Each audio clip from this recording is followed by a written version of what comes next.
We continue our conversation with Lisa Pugh and Rachel Watkins Peterson about National Caregiver Month. Lisa, a survey taken recently, 500 caregivers, 73% of those caregivers are not meeting their own personal needs. What's being done to help these people? So that survey comes from the Wisconsin Family and Caregiver Support Alliance, which is a 2-year-old coalition of aging and disability groups that are trying to tackle that. And I think that definitely is an area that we need to address. I think part of the reasons for that is that we don't have paid leave from employers that help people take some time off of work. And then again, as I mentioned, we don't have enough resources to provide the respite care to give somebody a break. But I think also any programs that we have that provide supports to people, whether it be a frail elder or a person with a disability, are generally geared toward that person, the person who needs the care.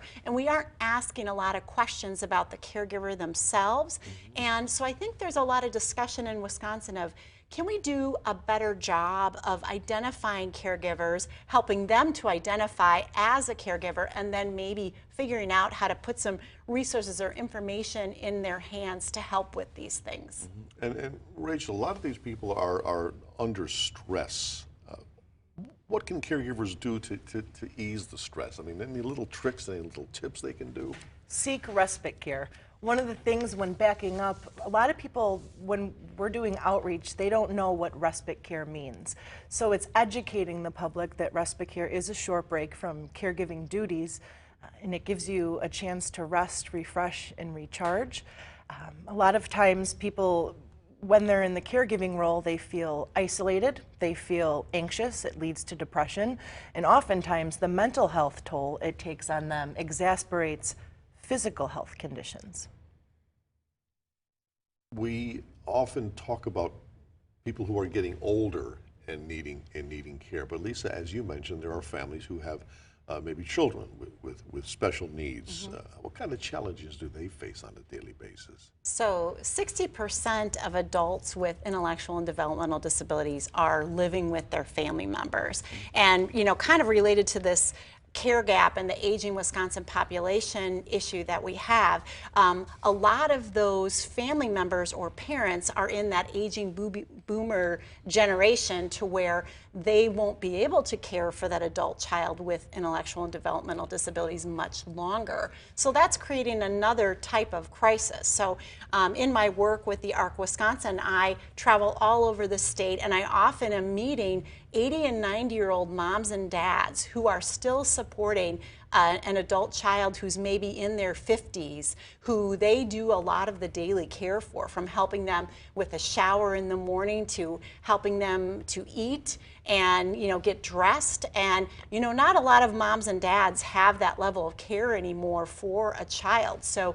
that is a crisis in its own. So I think when we're thinking about caregivers, it's important to remember the diversity from, you know, moms who might be taking care of their sons and daughters with IDD, or, you know, somebody who's taking care of a spouse or maybe a mother-in-law.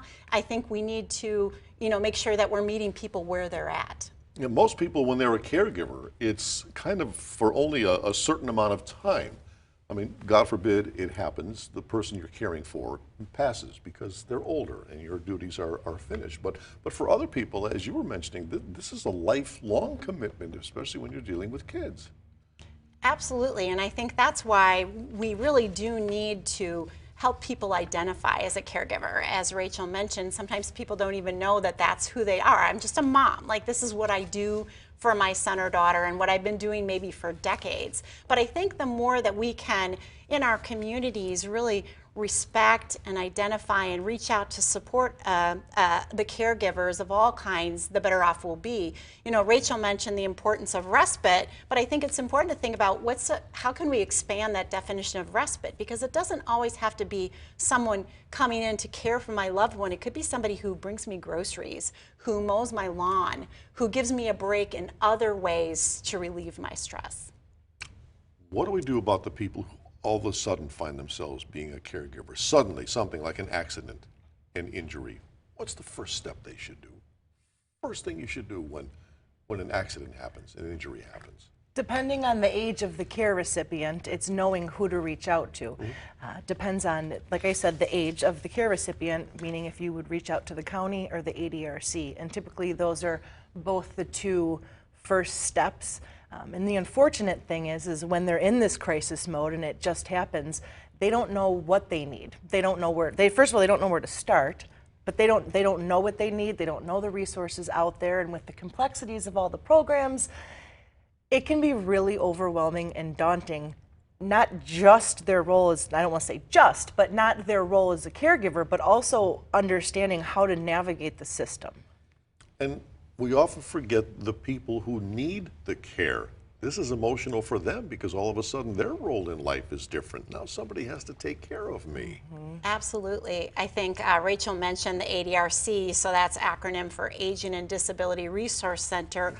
Almost every county in Wisconsin has an Aging and Disability Resource Center, and I think we are trying to make sure that no matter if you're a caregiver today or if you're very likely going to be one tomorrow, that you're at least aware of what that entity is and when you might seek out help there, because those people are really experts on directing people to local community resources. So I think, and whether that's the person who's receiving, who now needs care, or the caregiver themselves. And ADRC, again, one in almost every county across Wisconsin, that's a great place to start. What do we say to the person who's out there watching right now, who may be elderly and thinks they might need help?